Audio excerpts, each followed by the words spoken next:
In today's video, we're going to be going over how to do this super insane pixel depth transition. So the first thing you're going to want to do is have your two clips that you want to do the transition on, and then you're going to go a few frames back, take your second clip and then drag it under.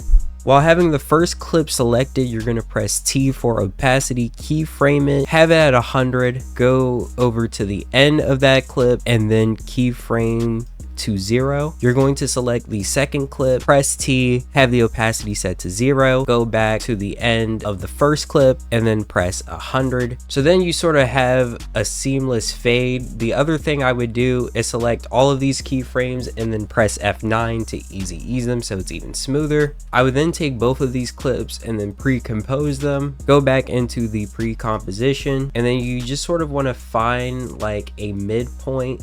It's a little bit easy because I have it even at 6 frames, but honestly, even if it's 5 or 4, just trying to find a midpoint will work, and then go back into the pre-comp so that way you're sort of perfectly in the middle. Then you're going to press the star key, create a mark. Now that that mark is there, I'm going to start adding in the effect. I'm going to grab Car Dance. I'm going to put it on to the pre-comp. For the gradient layer, For the gradient layer 1, I'm going to change it to pre-comp 1, and I'm also going to go into Z position. Usually when you manipulate this, I would say just use any color and see what it works. I'm going to choose blue. In this number, you can put whatever you want. I'm going to put 120 by 120. Now for this transition, you're going to want to go a couple frames forward and back. There's no set rule on this. I'm going to do 15 each side, so it's 30. So I went a good amount of keyframes both sides, and then I mark them. And the next thing you're going to do with camera position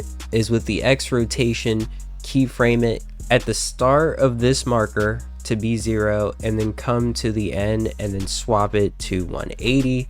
And then the next thing you want to do is go into your pre-comp, and with the second clip, go to transform and then flip vertical. And the reason why we do this is because when you do this 180 flip, it's actually inverted on the pre-comp. So when you flip it inside of the pre-comp, it comes out the way it's supposed to. The next thing you're going to notice is that the light on the second clip isn't correct. So the next thing you want to do is mess around with the light depth. And essentially what's happening here, as you can see, when it flips to the other side, it's too dark. So you're going to keyframe light depth, and depending on how your clip flips, this is a vertical flip. So the way I had to flip my clips is a little bit different. For the light depth though, for this clip, it's positive. Yours might be negative, just check. And then at the second mark, what I do is I put it at -1. So the first marking is +1. The second one is -1, and the entire time, as you can see now, the light stays proper. Now we can finally fully pull out this transition. We're going to keyframe the multiplier. We're going to set it to 0, then go to this frame and then bring up the multiplier, and then go to this frame and bring it back to 0. Now the rows and columns being set to 120 by 120 was for reference, because when I pull this up, which I would recommend you do, it starts to get a little bit render heavy. I'm going to put this up to 800 by 800. Now I wouldn't recommend putting the Car Dance up that high until you're done with the effect. I cannot stress that enough. Do not do this until you're ready.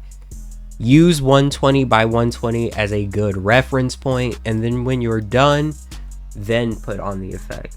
The next thing I will want to do is manipulate the background so that way it's not black. So I'm just going to create a new solid, and I'm going to make the solid white, drag the solid under my pre-comp.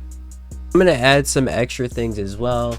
I'm also going to add drop shadow. I'm also going to bring a little bit of softness on it. I'm going to put on a glow as well. You can use whatever glow you want, but I'm going to use sapphire glow. I'm going to turn the brightness down.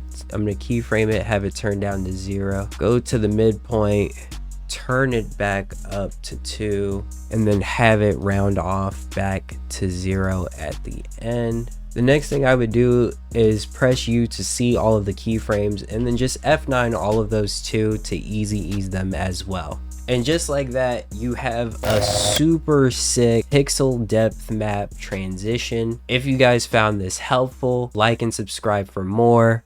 Bye.